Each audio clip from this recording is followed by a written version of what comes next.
There's a Greek philosophy that doesn't translate cleanly into English because it sits at the heart of how the ancients understood power, attraction, and survival. It predates Machiavelli, it predates modern psychology, and it runs deeper than brute strength, charisma, or dominance. It's called metis. Metis proves that most of we know about intelligence is wrong. It's not IQ, it's not your resume. Metis is cunning intelligence, adaptive intelligence, contextual intelligence. It's the ability to read the terrain, social, emotional, psychological environment, and move through it adaptably. And no figure embodies metis more than Odysseus. When we think of masculine greatness, we imagine men like Achilles, strength, incandescent. Achilles is greatness given form. He is skill and speed. He is domination. But Odysseus was different. Odysseus was not the strongest man in the Greek army. He was not the fastest. He was not the son of a god. He is a survivor. He survives storms. He survives monsters. He survives betrayal, temptation, humiliation, and the slow erosion of identity. Not because he relies on power, but because he evolved. That is, metis. Psychologically, metis is ego regulation. Achilles couldn't tolerate insult. His identity was rigid. He was a strong man with a fragile mentality. Odysseus endured not being seen. He saw the gates of Troy, not as glorious conquest, but a problem to be solved. The Trojan horse was his idea. He outlived greater men, not because he was stronger, but because he adapted. And this is where modern masculinity often collapses, because a man without metis is unstable. He needs immediate validation, immediate attention or control.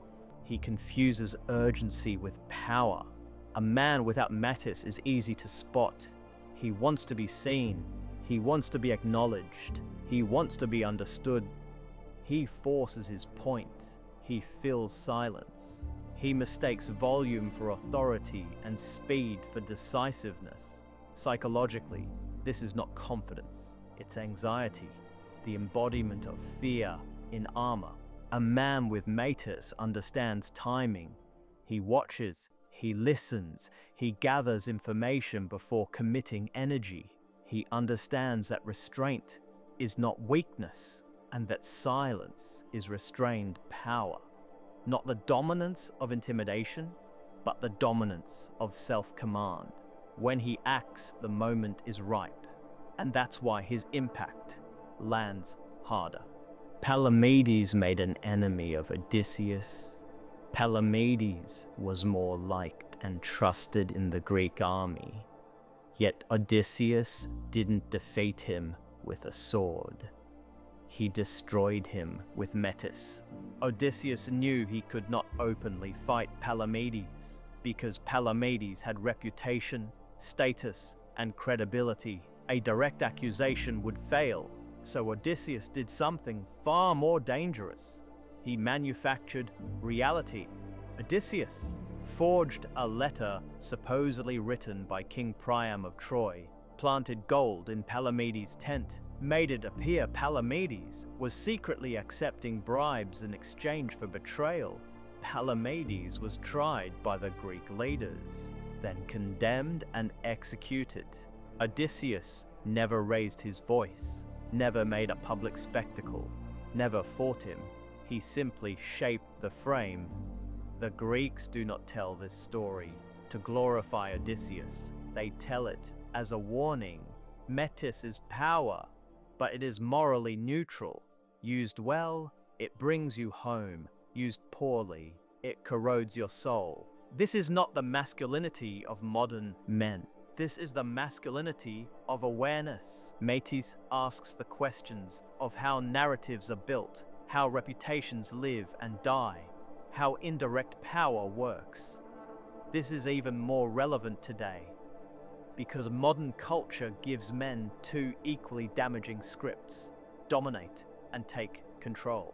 Detach, stop caring. Neither is metis. Aggression without intelligence burns bridges. Detachment without presence hollows the soul. Metis is the third path. Metis is subtle masculinity. It's confidence without announcement. Depth without performance. Desire without desperation. It's the man who can lead and let space exist. The Greeks understood something modern men often forget. Attraction, like respect, is not built through force. It's built through calibration. Understand uncertainty is not a flaw in human connection. It's where curiosity lives. It's where desire breathes. It's where meaning forms. Odysseus understood this with gods, kings, enemies, and lovers alike. Metis is not deception. This is important. It's not manipulation. It's not lying. It's strategic restraint. It's knowing that not every truth needs to be spoken immediately. Knowing when to listen and think. Knowing power can come from what you withhold and not display. What happened when Odysseus returned to Ithaca?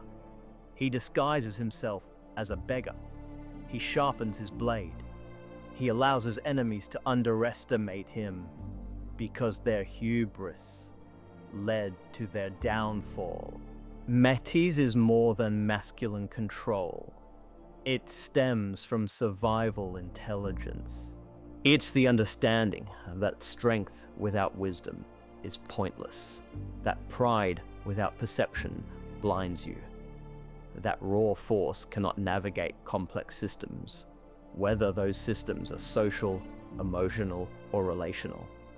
Achilles and Alexander the Great win glory and conquer lands, but get buried there. Odysseus is the story of the traveler, the survivor, how he adapts. The Greeks knew this thousands of years ago.